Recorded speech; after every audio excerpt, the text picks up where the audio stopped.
আপনারা হয়তোবা সকলেই দেখেছেন, একজন ইসলামিক স্কলার, কোরআনের ধারক বাহক, কোরআনের কথাগুলি মানুষের সামনে সে বলতেছিল, হাদিসের কথাগুলি মানুষের কাছে বলতেছিল। এইরকম একটা অবস্থায় স্টেজেই তার মৃত্যুবরণ হয়ে গেল। সে স্টেজেই ব্রেন স্ট্রোক করে সেখানে ঢলে পড়লো। আস্তে আস্তে কবর তাকে ডাক দিয়ে দিল। আজরাইল তার কাছে চলে আসলো। সে কোরআনুল কারীমের কথাগুলো বন্ধ করে স্টেজের ওখানেই মাথা নুয়ে দিয়ে আল্লাহর ডাকে সাড়া দিয়ে কবরে চলে গেল। অথচ আমরা মৃত্যুকে এরকম দূরে মনে করি। আমরা হয়তোবা মনে করি যে আমি একটা মাহফিলে গেলাম, এক জায়গায় গেলাম, সেখান থেকে ফিরে যাব। ফিরে গিয়ে হয়তোবা আমি আস্তে আস্তে আমার কাঁচা দাড়িগুলো পাকা হয়ে যাবে, আমি যুবক থেকে বৃদ্ধ হব, আমার সন্তানাদি হবে, আমার নাতিপুতিরা হবে, এরপরে মনে হয় আমার কাছে মৃত্যু চলে আসবে। এরকম নয়। মৃত্যুর এমন একটা জিনিস যে দুনিয়াতে আসার সিরিয়াল আছে কিন্তু যাওয়ার কোনো সিরিয়াল নাই। আমরা এই মাহফিলে উপস্থিত হয়েছি, আমরা হয়তোবা ভাবতেছি এই মাহফিল শেষ করে রাত্রে একটা ঘুম দেব, কালকে সকালে উঠে যাব। কিন্তু আল্লাহ যদি চায় আর আমাদের হায়াত যদি এখানেই শেষ হয়ে যায়, তাহলে আমরা এখান থেকেই মৃত্যুবরণ করে যেতে পারি। এজন্য যারা যেখানে আছি না কেন, আমাদের উদ্দেশ্য, আমাদের উচিত যে আমাদেরকে কবরের সামানা গ্রহণ করা। कौनैन का मुख्तार खुदा तुमको बनाया, कौनैन का मुख्तार खुदा तुमको बनाया, उम्मत की निगाहबान खुदा तुमको बनाया, उम्मत की निगाहबान खुदा तुमको बनाया। या रब मेरे आँखों के समा जाए मदीना, या रब मेरे आँखों के समा जाए मदीना, मुद्दत से मेरे दिल में तमन्नाए मदीना, मुद्दत से मेरे दिल में तमन्नाए मदीना। আলহামদুলিল্লাহ, মারকাজুল উলুম মাদ্রাসা কর্তৃক আয়োজিত আজকের এই তাফসীর মাহফিলের সুনামধন্য সুযোগ্য সভাপতি, বিশেষ অতিথিবৃন্দ, শুকরিয়া আদায় করছি সেই আল্লাহ পাক রব্বুল আলামিনের দরবারে, যিনি আমাদেরকে অত্যন্ত ভালোবেসে দ্বীনি এক মারকাজের মধ্যে নিয়ে এসেছেন। এজন্য সকলেই নিয়ামতের শুকরিয়া আদায় করি আলহামদুলিল্লাহ। দরুদ ও সালাম বর্ষিত হোক মানবতার দূত সৈয়দুল মুরসালিন, সৈয়দুস সাকলাইন, হাবিবে কিবরিয়া, আশরাফে আম্বিয়া জনাবে মুহাম্মাদুর রাসূলুল্লাহ সাল্লাল্লাহু আলাইহি ওয়াসাল্লামের উপর। উপস্থিত দিনদার মুসল্লিয়ানে কেরাম, পবিত্র কালামুল্লাহ শরীফের মধ্যে আল্লাহ পাক রব্বুল আলামিন ইরশাদ করেছেন, কুল্লু নাফসিন যায়িকাতুল মাউত সুম্মা ইলাইনা তুরজাউন। প্রত্যেকটি মানুষ, প্রত্যেকটি নফসকেই মৃত্যুর স্বাদ গ্রহণ করতে হবে। কুল্লু জাদিদিন বাল, প্রত্যেক নতুনত্ব একদিন পুরাতন হয়ে যাবে। কুল্লু হাইয়িন মাইয়িতুন, প্রত্যেক জীবিত ব্যক্তি একদিন মৃত্যুর স্বাদ আস্বাদন করবে। অর্থাৎ নতুন যেহেতু পুরাতন হবে, যার জীবন আছে তার যেহেতু মৃত্যু হবে, এই মৃত্যুটা হচ্ছে মানুষের জন্য অনিবার্য। পৃথিবীর আবহমান কাল থেকে নিয়ে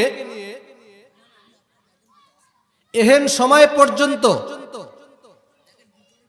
যতগুলি মানুষ এসেছে, এমনও মানুষের আবির্ভাব এই পৃথিবীতে হয়েছে যারা কুরআনুল কারীমকে অস্বীকার করে বসেছে।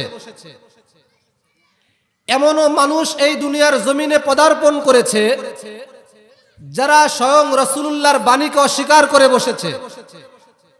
এমনও মানুষের আবির্ভাব এই দুনিয়ার জমিনে হয়েছে যারা স্বয়ং আল্লাহকে পর্যন্ত অস্বীকার করে বসেছে, কিন্তু এমন কোন বাপের বেটার আজ পর্যন্ত জন্ম হয় নাই যে মৃত্যুকে অস্বীকার করে বসেছে। অর্থাৎ প্রত্যেকটা মানুষের দুয়ারে এসে এই মৃত্যু করা নাড়বেই। এই জন্য আল্লাহ কুরআনুল কারীমের ভাষায় বলেছে, ইযা জাআ আজালুহুম লা ইস্তাখিরুনা সাআতাও ওয়া লা ইস্তাকদিমুন। মৃত্যু যেহেতু প্রত্যেকটা মানুষের দুয়ারে এসে করা নাড়বে, এই মৃত্যু কোনো মানুষের দুয়ারে 1 সেকেন্ড আগেও আসবে না, আবার 1 সেকেন্ড পরেও আসবে না।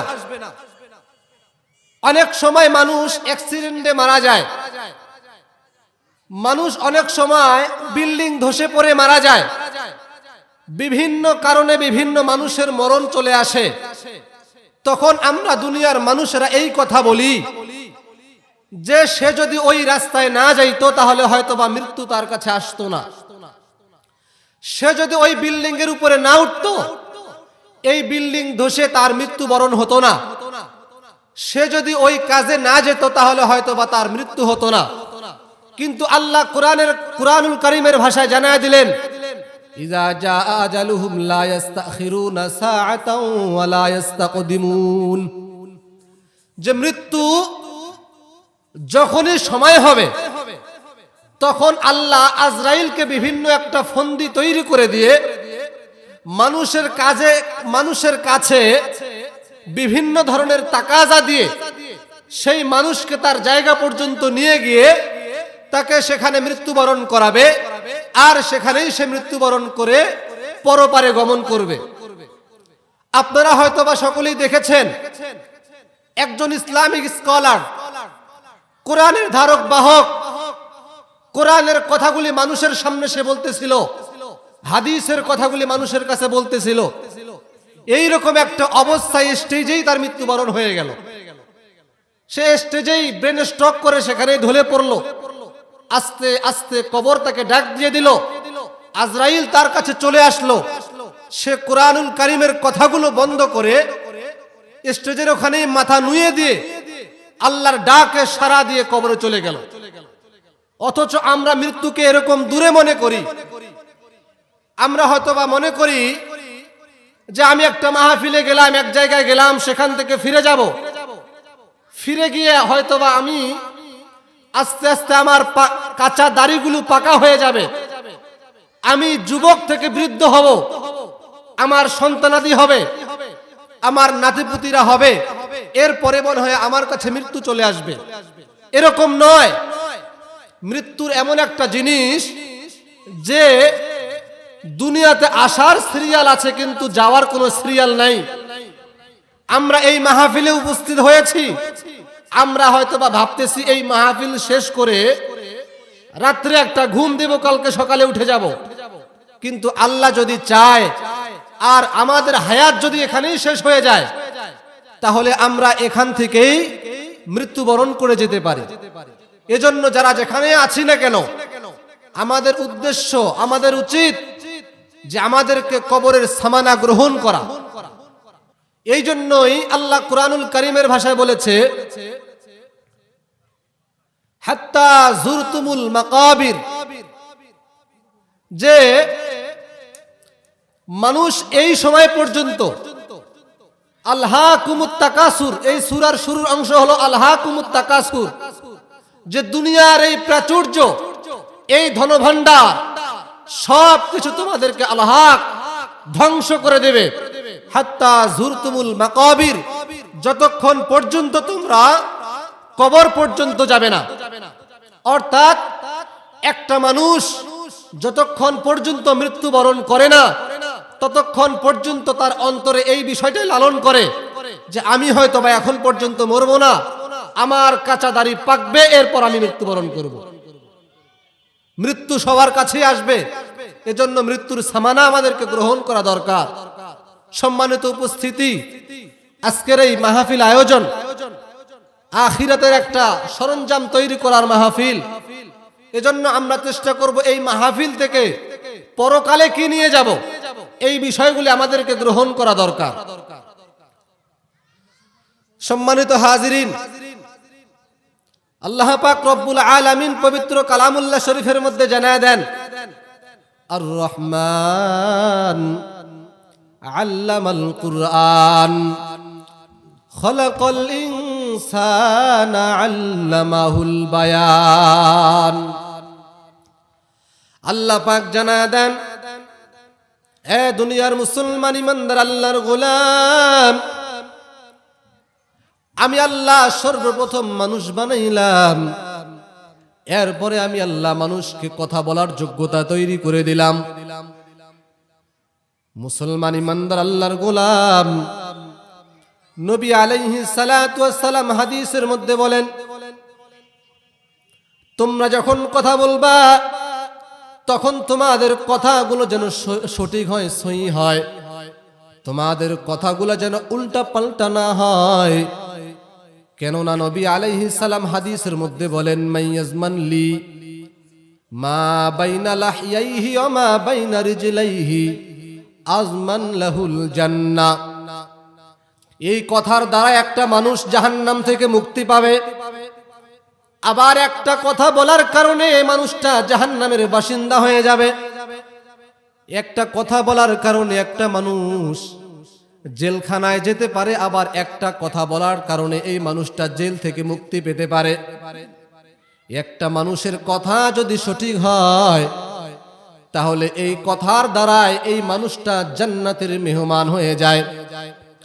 আর একটা কথা হলো, যখন যেই মানুষটা লজ্জাস্থানের হেফাজত করবে, নবী আলাইহিস সালাতু ওয়াস সালাম হাদিসের মধ্যে জানায় দেন, এই মানুষটার জন্য আমি নবী আলাইহিস সালাম জান্নাতে যাওয়ার জিম্মাদার হয়ে যাব।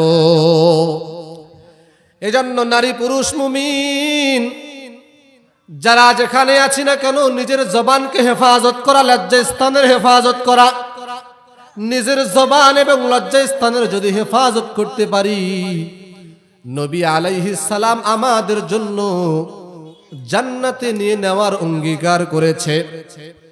আর যেই ব্যক্তিটা জান্নাত পর্যন্ত যাবে, জান্নাতি মেহমানদের জন্য আল্লাহ পাক রব্বুল আলামিন জান্নাতের ময়দানে 3টা নিয়ামতের ঘোষণা করে রেখেছেন। দুনিয়ার মধ্যে এমন একজন পয়গম্বরকে আল্লাহ পাঠিয়ে দিয়েছিলেন, যেই পয়গম্বরের কণ্ঠের মধ্যে এত সুর ছিল। পয়গম্বর দাউদ আলাইহিস সালাতু ওয়াস সালাম, দাউদ নবী যখন দুনিয়ার মধ্যে কোন তিলাওয়াতে বসতেন, আসমানের পাখিগুলো আসমানে দাঁড়ায় যাইত, জিন পরি সবাই পয়গম্বর দাউদের তেলাওয়াত শোনার জন্য পাগল হয়ে যেত। পয়গম্বর দাউদ আলাইহিস সালামের কণ্ঠ এত মজা, আল্লাহ পাক রব্বুল আলামিন বলবে, যে বান্দাটা জান্নাতি হবে, আমি জান্নাতে যাওয়ার পর সর্বপ্রথম ওই বান্দাকে পয়গম্বর দাউদের কণ্ঠের তেলাওয়াত শোনায় দিব। পয়গম্বর দাউদ আলাইহিস সালাতু ওয়াস সালাম জান্নাতের ময়দানে তিলাওয়াত করবেন, তাহা মা আনজালনা আলাইকাল কুরআনা লিতাশকা ইল্লা তাযকিরাতাল লিমান ইয়াখশা। দাউদ আলাইহিস সালাতু ওয়াস সালাম তিলাওয়াত আরম্ভ করবেন। জান্নাতি মেহমানদেরকে জান্নাতি হুরেরা শরাবের গ্লাস নিয়ে এসে চুল দুলাইতে দুলাইতে জান্নাতি বান্দাদের হাতের মধ্যে শরাবের গ্লাস দেবে। জান্নাতি বান্দারা শরাব পান করবে, আর চোখ দিয়া জান্নাতি রমণীদেরকে দেখবে, হুরদেরকে দেখবে। জান্নাতি বান্দারা আবার কান দিয়া পয়গম্বর দাউদের তিলাওয়াত শুনবে। জান্নাতি বান্দারা জান্নাতের ময়দানে বেহুশ হয়ে পড়ে যাবে। আল্লাহ পাক আবার এই বান্দাদেরকে ডাক দিয়ে বলবে, হে বান্দারা একটু উঠো। এই বান্দারা যখন জান্নাতি বান্দারা যখন উঠবে, আল্লাহ পাক ডাক দিয়ে বলবে, হে বান্দারা, তোমাদের জন্য আমি আল্লাহ এমন একটা নিয়ামতের ব্যবস্থা করে রেখেছি, এরপরে তোমরা জনাবে মুহাম্মাদুর রাসূলুল্লাহর কণ্ঠের তেলাওয়াত শুনবা। জান্নাতি বান্দারা আল্লাহকে ডাক দিয়ে বলবে, আল্লাহ, জান্নাতের ময়দানে আসার পর আপনি এমন এক কণ্ঠের তেলাওয়াত শুনাইলেন পয়গম্বর দাউদের। এই তেলাওয়াত শোনার পর আমাদের মনে হয়েছে জান্নাতের এটাই মনে হয় সবচেয়ে দামি কণ্ঠের তেলাওয়াত। আল্লাহ বলে, না না বান্দা, তোমাদেরকে এখন আমি নবী আলাইহিস সালাতু ওয়াস সালামের কণ্ঠের তেলাওয়াত শোনাবো। এবার নবী জান্নাতে তেলাওয়াত শুরু করবেন, ইয়াসিন ওয়াল কুরআনিল হাকীম ইন্নাকা লামিনাল মুরসালিনা আলা সিরাতিম মুস্তাকিম। যখন জনাবে মুহাম্মদুর রাসূলুল্লাহ তেলাওয়াত আরম্ভ করবেন, জান্নাতি বান্দারা আবারও জান্নাতের ভিতরে বেহুশ হয়ে পড়ে যাবে। আল্লাহ পাক কুদরতি ভাবে বান্দাদেরকে ডাক দিয়ে বলবে, হে বান্দা, জান্নাতের ময়দানে চলে এসেছো, দ্বিতীয় নম্বর পুরস্কার তোমাদের সামনে পেশ করলাম জনাবে মুহাম্মদুর রাসূলুল্লাহর তিলাওয়াত। এই তিলাওয়াত শুনে তোমরা কেন পাগলের মতো ছুটতেছো রে বান্দা?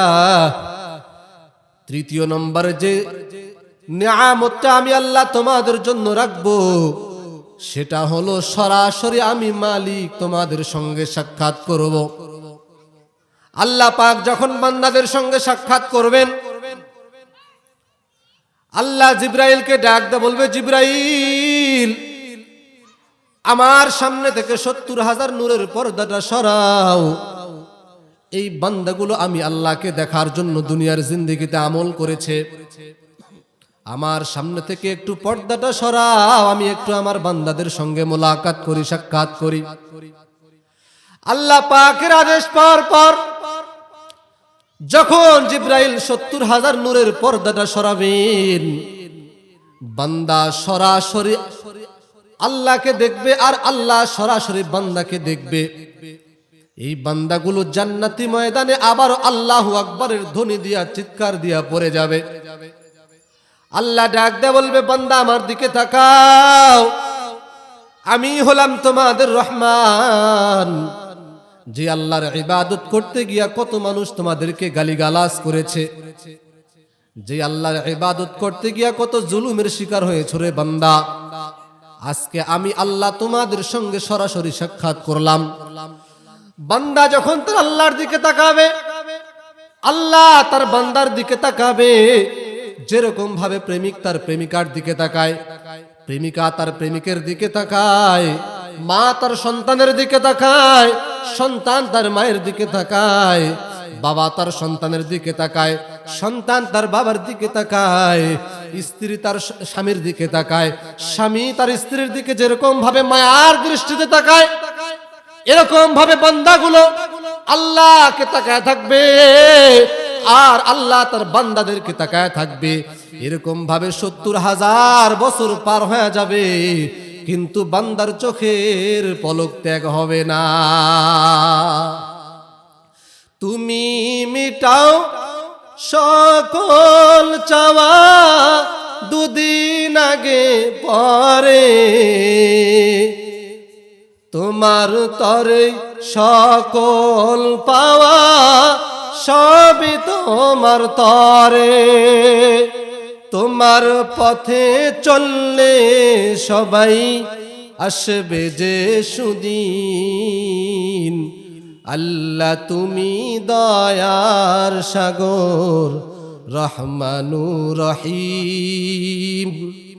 এরপর যখন বান্দাগুলার সামনে আল্লাহ তাকায় থাকবে, আমরা তো দুনিয়ার জিন্দেগিতে সূরা আর রহমান তিলাওয়াত করি আর পড়ি আর রহমান আল্লামাল কুরআন। আল্লাহ পাক রব্বুল আলামিন জানা দিবেন, বান্দা দুনিয়ার জমিনে পড়েছো আর রহমান। আল্লাহ ওই দিন বান্দাদেরকে টার্গেট করে বলবে, বান্দা আনার রহমান, আমি হলাম রহমান। আমরা মালিকরে কখনো দেখি নাই, মালিকের কখনো আওয়াজ আমরা শুনি নাই, কিন্তু ওই দিন মালিক আমাদেরকে সরাসরি ডাক দেয়া বলবে, আনার রহমান। ওই দিন বান্দাগুলি আল্লাহর দিকে তাকায় থাকবে রে মুমিন। এই আল্লাহর ভালোবাসা যদি আমরা পেতে চাই, এই তাফসির মাহফিল থেকে আল্লাহর ভালোবাসা অর্জন করতে হবে। উলামায়ে কেরামের কথাগুলো আমাদেরকে শুনতে হবে, উলামায়ে কেরামের কথাগুলি আমাদেরকে বুঝতে হবে। বুঝিয়া বুঝিয়া শুনিয়া শুনিয়া আল্লাহর পরিচয়, রসুলের পরিচয় নিয়ে আমাদেরকে জান্নাতি মেহমান হতে হবে।